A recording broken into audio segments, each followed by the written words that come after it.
नमस्कार दोस्तों, मैं ललित नारायण मेहता, आपका मित्र। दोस्तों, आज के वीडियो के माध्यम से मैं आप सबके आता हूं। आज के वीडियो का शीर्षक देना चाहूँगा, डूबते को तिनका का सहारा। डूबते को तिनका का सहारा इसलिए कह रहा हूं कि पश्चिम बंगाल को जो राजनीतिक दृश्य है, इसमें वामपंथियों ने जो 34 वर्षों तक पश्चिम बंगाल के सत्ता पर एकाधिपत्य राज्य किया, शासन किया, पूरे पश्चिम बंगाल को गरीबी के दलदल में धकेलने का प्रयास किया, बेरोजगारी के दलदल में धकेलने का भरसक प्रयास किया और उसमें कामयाब भी हुआ। इसी का कारण है कि पश्चिम बंगाल के जनमानस ने वामपंथियों के सत्ता से बेदखल करके उसको बंगाल के खाड़ी के किनारे लाकर पहुंचा दिया है। दोस्तों, आज 2024 का जो चुनाव होने वाला है, लोकसभा चुनाव, उसमें ये वामपंथी नेताओं ने ऐसा जघन्य अपराध किया है अपने कार्यकर्ताओं के साथ और उनके समर्थन में जो जनमानस समर्थन करता था उनको, उनके साथ, पूरे पश्चिम बंगाल के साथ ऐसा जघन्य अपराध किया है जो अकल्पनीय है।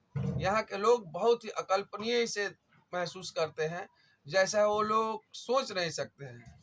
जगह जगह पर जब आप जाइएगा, चाय के दुकान पर, पान के दुकान पर, बस पर, किसी जगह पर जाइएगा तो इस बात की चर्चा होती है कि जिस पश्चिम बंगाल के मतदाताओं ने 34 साल तक उसे राज करने का अवसर दिया, सेवा करने का अवसर दिया, लेकिन वह सेवा के नाम पर कांग्रेसियों के साथ में मिलकर मेवा खाता रहा और उसी का परिणाम है कि पश्चिम बंगाल में लगभग 50,000 से भी अधिक कल कारखाना बंद हो गए, लाखों लाख लोग बेरोजगार हो गए हैं। अगर वो 50,000 से अधिक कंपनियां पश्चिम बंगाल में खुली रहती तो आज ट्रेन भर भर के जो विभिन्न प्रदेश में पश्चिम बंगाल के बेरोजगार युवा रोजगार के तलाश में जाता है, उसे नहीं जाना पड़ता। दोस्तों, आज हर एक स्टेशन पर जो अन्य राज्य में उस स्टेशन से जो ट्रेन जाती है, उसमें देखिएगा कि पश्चिम बंगाल के विभिन्न जिलों से गांव का गरीब असहाय लोग रोजी रोजगार के तलाश में अन्य प्रदेश में जाता है। एक समय ऐसा भी था जब पूरे हिंदुस्तान के विभिन्न राज्यों से, गांव गांव से लोग कलकत्ता में रोजगार की तलाश में आते थे और उनको बड़े ही आसानी से, सुलभता से यहाँ पर रोजगार मिल जाता था। परंतु आज समय ने वामपंथियों शासन में और तृणमूल के शासन में ऐसा करवट बदला, इस नकारा सरकार के कार्यकाल में इस तरह यहाँ के उद्योगपति प्रताड़ित हुए कि पश्चिम बंगाल छोड़कर अन्य प्रदेश में रोजगार करने चले गए। यहाँ की कल कारखाना बंद हो गया। उसका एक ही कारण था, ये वामपंथी कांग्रेसी और तृणमूलियों ने ये तोलाबाजी के रूप में अपने गुंडा बदमाशों को भेजकर कल कारखाना मालिकों को लूटता था, रंगदारी के नाम पर लूटता था। यही कारण है कि सभी व्यवसायी पश्चिम बंगाल छोड़कर अन्य प्रदेश में कल कारखाना लगाना शुरू किया। आज यह पश्चिम बंगाल के नौजवान को आज भुगतना पड़ रहा है, पश्चिम बंगाल के माताओं बहनों को आज भुगतना पड़ रहा है। यही कारण है कि पश्चिम बंगाल के मतदाताओं ने 2011 में वामपंथियों को बंगाल के खाड़ी के किनारे पहुंचा दिया, लेकिन अब सब जगह से निरुपाय हो गया। वामपंथियों ने देखा कि 2011 के बाद से उनके कार्यालय पर ताला लग गया, हर जगह जंग लगा हुआ है, धूल जमा हुआ है, उनके और लोगों का आकर्षण नहीं आता है। तो ये चुपे चुपे वामपंथी शीर्ष नेताओं ने तृणमूल के साथ में समझौता कर लिया। वो दिल्ली में दोस्ती करते हैं और पश्चिम बंगाल में कुश्ती करते हैं। और दोस्ती कैसा कि इसको भाजपा को हराना है।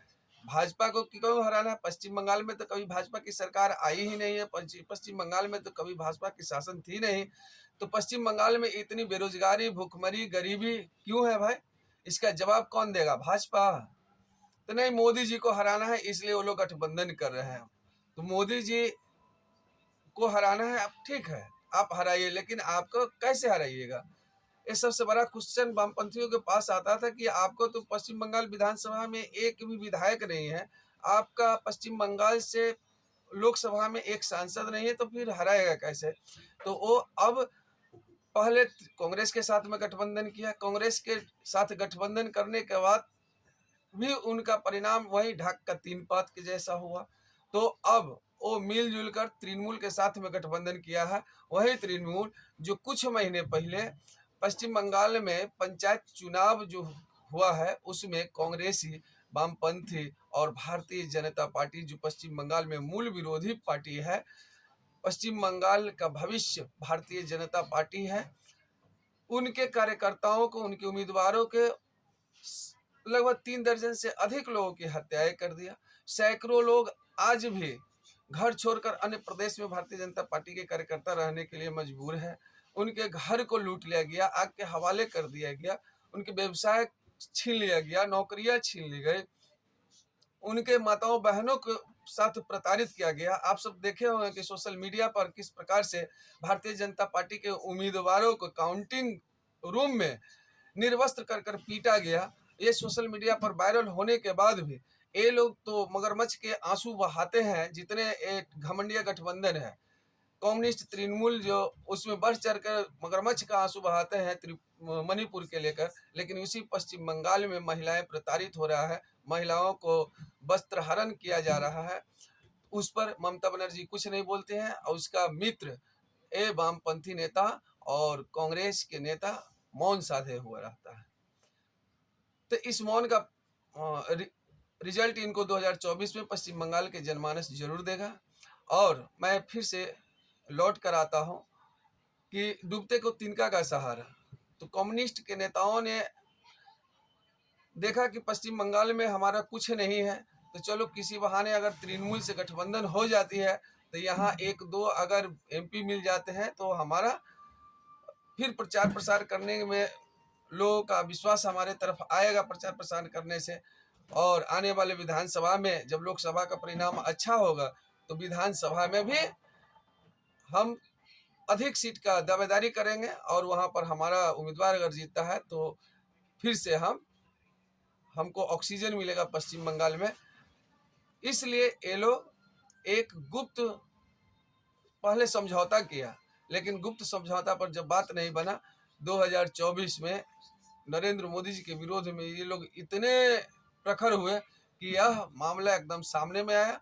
प्रथम मीटिंग ये लोग किया बिहार में, जहां पर सीताराम येचुरी के साथ में ममता बनर्जी को एक साथ बैठे देखा गया। उसके बाद बेंगलुरु में स्टालिन के नेतृत्व में जो तमिलनाडु में जो हुआ था, उसमें बेंगलुरु में जो बैठक हुआ उसमें भी देखे होंगे कि तृणमूल सुप्रीमो और कम्युनिस्ट के सुप्रीम नेता एक साथ बैठ के वहां पर बिरयानी खा रहे हैं। इनको वामपंथियों को जरा भी शर्म नहीं आया, जरा भी हिचक नहीं आया कि सप्ताह भर पहले अभी उनके कार्यकर्ताओं की चिता की आग भी अभी नहीं ठंडी पड़ी है, वो हत्यारों के साथ में बैठकर बिरयानी खा रहे थे बेंगलुरु मीटिंग में। तो यह बहुत ही शर्म और दुखद बात है, शर्मनाक बात है और दुखद भी है। मैं पश्चिम बंगाल के जनमानस से निवेदन करता हूं कि इस वामपंथियों पर ये बहुरूपिया है, इन पर कभी भी कतई विश्वास नहीं कीजिएगा। जब ये अपने कार्यकर्ता का नहीं हुआ, अपने कर्मी समर्थकों का नहीं हुआ, अपने वोटरों का ये नहीं हुआ, तो आप पश्चिम बंगाल के साधारण जनमानस का कभी नहीं होगा। आप लोग तो पहले भी इसे आजमा चुके हैं, इस्तेमाल कर चुके हैं, तो आपको तो निश्चित है कि इस पर विश्वास नहीं होगा। यह रंग इसका भले ही अलग अलग है, ये सब एक तरबूज के तरह है। तरबूज जो देखते हैं ना कि ऊपर से आपको हरा दिखाई देगा, परंतु इसके अंदर में सब काटने के बाद लाल रहता है। तो यह तृणमूल बोलिए, कांग्रेस बोलिए, CPM बोलिए, यह तरबूज है जो दिखता है हरा है लेकिन वह लाल है अंदर से। तो यही सब नाम अलग अलग है, लेकिन उसका विचारधारा सोच एक ही है कि पश्चिम बंगाल के लोगों को प्रताड़ित करना, उत्पीड़न करना, बेरोजगार करना, भूखमरी पैदा करना। क्योंकि ये लोग गरीब होगा तभी ये लोग का झंडा आप लोग बुलंद कीजिएगा। तो अब तो नरेंद्र मोदी जी के नेतृत्व में पूरा भारत डिजिटल हो गया है। पश्चिम बंगाल के गरीब से गरीब गांव गली में के लोग अब डिजिटल इंडिया से जुड़ गया है। नरेंद्र मोदी जी देश के लिए क्या क्या कर रहे हैं प्रत्येक जनमानस के पास जा रहा है और लोग उस लाभ को लेने के लिए ललायित हो रहा है, जो ये वामपंथी और तृणमूल के द्वारा अब तक नहीं मिला है। इसलिए पश्चिम बंगाल के जनमानस नरेंद्र मोदी जी पर विश्वास कर रही है, भारतीय जनता पार्टी पर विश्वास कर रही है। आप लोग निश्चिंत रहिए, आप तक भी विकास की धारा जरूर पहुंचेगी, क्योंकि जीतेगी भारत, जीतेगा मोदी, जीतेगा भारत, जीतेंगे आप। जय श्री राम, वंदे मातरम, भारत माता की जय हो। फिर अगले वीडियो में मिलेंगे, तब तक के लिए जय श्री राम।